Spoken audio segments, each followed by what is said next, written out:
ఏంటి బేట?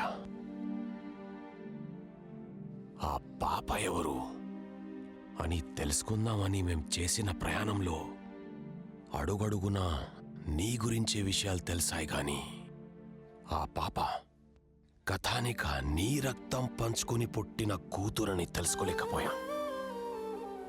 క్యా హై బేటా యే? 9 మాసాలు మోసి నీ ప్రాణం పనంగా పెట్టి నీ ఊపిరితో ఊపిరి పోసి ఆ పసికన్నను చెత్తకుండిలో పడేశావు.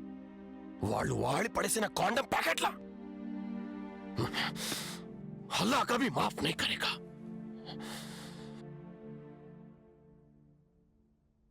ప్రతి మనిషి తప్పు చేస్తారు, వాటిని సరిదిద్దుకునే అవకాశం ఉంటుంది. ఎందుకంటే అవి తప్పులు, కానీ నేను చేసినవి పాపాలు. నాకు ఇంకో ఆప్షన్ లేదు. అందుకే నాకు ఇదే బెటర్ ఆప్షన్ అనిపిస్తుంది. ఇంత చేసి నీకు సూసైడ్ చేసుకునే అవకాశం నేను ఎందుకు ఇస్తాను? అమ్మా సార్, బచ్చి సార్. రామ, అమ్మా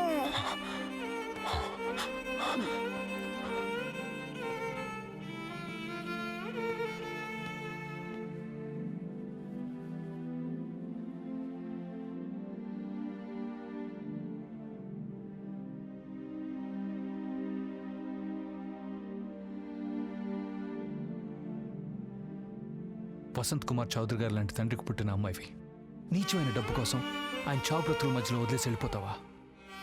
ఆయన దృష్టిలో అప్పుడే కూతురులా చచ్చిపోయావు.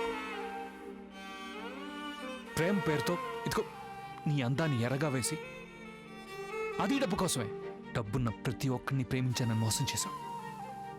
ఆ అబ్బాయిల దృష్టిలో ఒక అమ్మాయికి అప్పుడే చచ్చిపోయావు. జే, నిన్ను గుడ్డిగా ప్రేమించి పెళ్లి చేసుకున్న భర్త వాడిని నీ చేతితో చంపేశావు. ఒక భర్త దృష్టిలో ఒక భార్యగా అప్పుడే చచ్చిపోయావు. అరే, 9 మాసాలు మోసి ఒక చిన్న ప్రాణాన్ని ప్రపంచానికి అందించానని గర్వంతో ఆనందపడేదమ్మా. అదే బిడ్డని పెంచి పోషించి ప్రయోజకులను చేసి కంటి పాపలా చూసుకునేది ఒక తల్లి. నీ కడుపును పుట్టిన నీ బిడ్డని అంత నిర్దాక్షిణ్యంగా చెత్తకుండీలో ఎలా ఇస్తావు? ఒక తల్లిగా అప్పుడే చచ్చిపోయావు. ఇన్నిసార్లు చచ్చిపోయే నీకు ఇంకా చావు కూడా రాదు. అందుకే ఈ పాపని జాగ్రత్తగా పెంచి ఒక తల్లిగా బతుకు.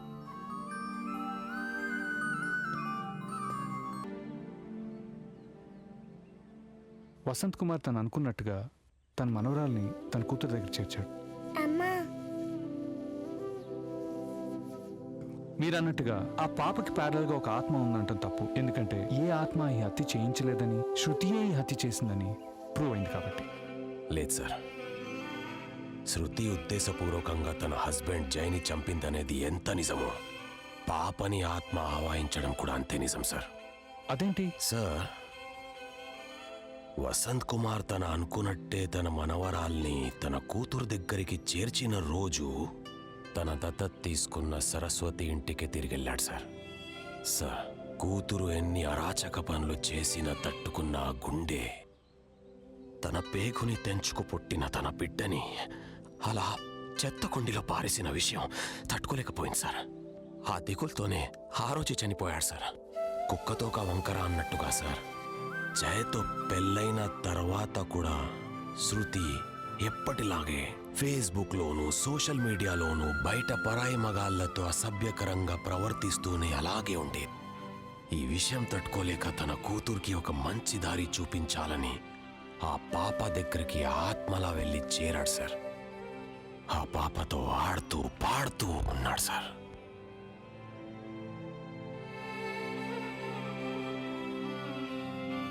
తన కూతురికి జైకి ఆ పాప ఈ ఆత్మ విషయంలో డౌట్ క్రియేట్ చేసి 3వ వ్యక్తులుగా మిమ్మల్ని నన్ను ఆ పాప దగ్గరికి చేర్చాడు సార్. ఆ పాప ఎవరు అని మనకున్న జిజ్ఞాసతో మనం ప్రయాణం చేసిన అదే టైంలో శృతి ఏవేవి పనులు చేసింది అడుగడుగునా మలుపు మలుపున తన గురించి తెలుసుకునే అవకాశం మనకి ఇచ్చాడు సార్. సార్, ఆ తరుణంలోనే శృతి తన హస్బెండ్ జైని చంపేసిందనే విషయం మనకు తెలిసింది. తన కూతురికి పశ్చాత్తాపం వచ్చి ఆమె మారుతుందనే ఆశ సార్ తనకి. తన కూతురు పశ్చాత్తాపడేలా చేశారు సార్, మారేలా చేశాడు సార్. వసంత్ కుమార్ తన మనవరాలకు ఒక తల్లినిచ్చాడు సార్.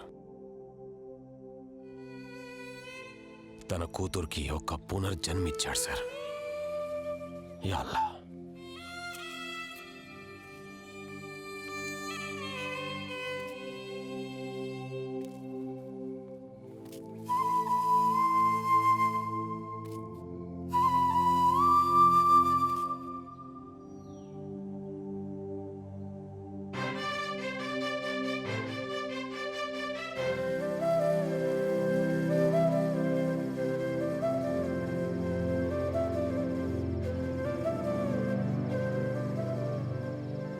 మీ నాన్నొకడు నా నెత్తి మీదకు ముస్లాన్ని ఆశ్రమంలో పెట్టమంటే ఊ అనము ఆ అనము.